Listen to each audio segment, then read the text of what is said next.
have to respectfully decline. I'm afraid I must insist. Unchain me! That's your seatbelt. Oh no! Loretta Sage is missing. I'm gonna rescue her. I just want her to think of me as more than a cover model. Let's start living dangerously. Alan, what are you doing here? We're here to save you. How are you today? Good. Good, how you doing? Awesome. The movie was hilarious. I laughed out loud. I'm sure the theater was just not ready for me. I wanted to ask, just performing or having a theater in front of a live audience again, or being able to experience that, how was that for you? It was great. It was so lovely to be back in a cinema and watching a film, and to get to like hear the reactions that you had hoped would be there to certain lines and certain moments was, it was very, very, really fun. Yeah. It's sweet being in Austin. I live in Austin, so I have such a love for this place, but it's also scary because I was scared we wouldn't get in. I was like, every day I was like, did we get in? That's me, the typewriter, by the way. There's a high expectation I had, and you want to deliver.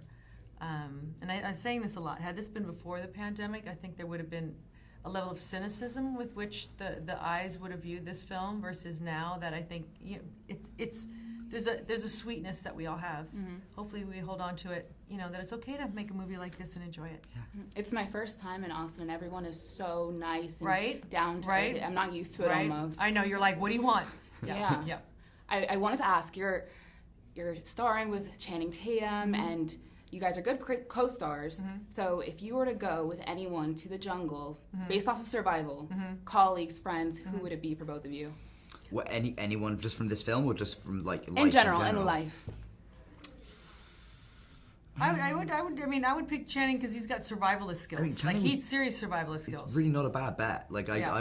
I would not last long in the jungle on my own. I feel like I'd make it at least 3 days with Channing, and then I'd be weighing him down too much, and he'd have to move on. And then he'd have to eat you. Yeah, exactly. But I'd be, I'm good sustenance. Yeah.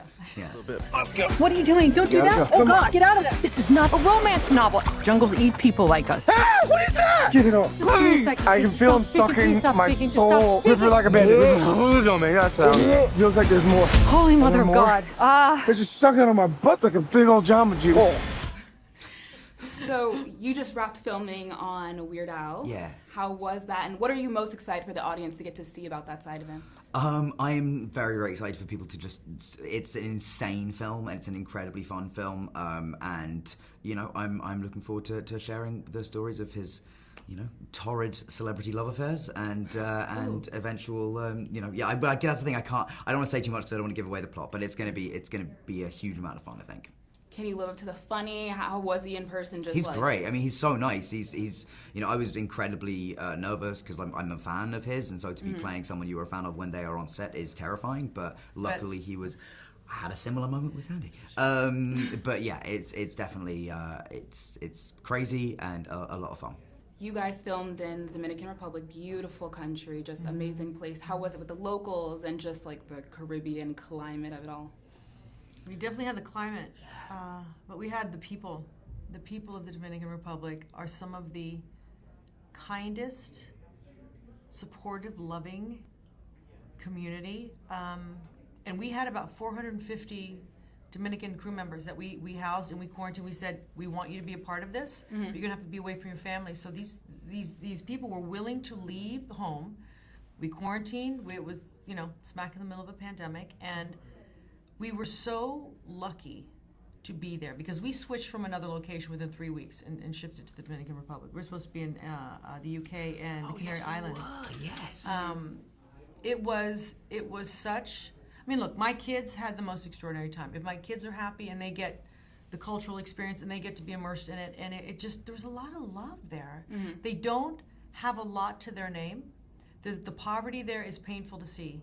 But the love and joy for life and family that comes out of there was humbling.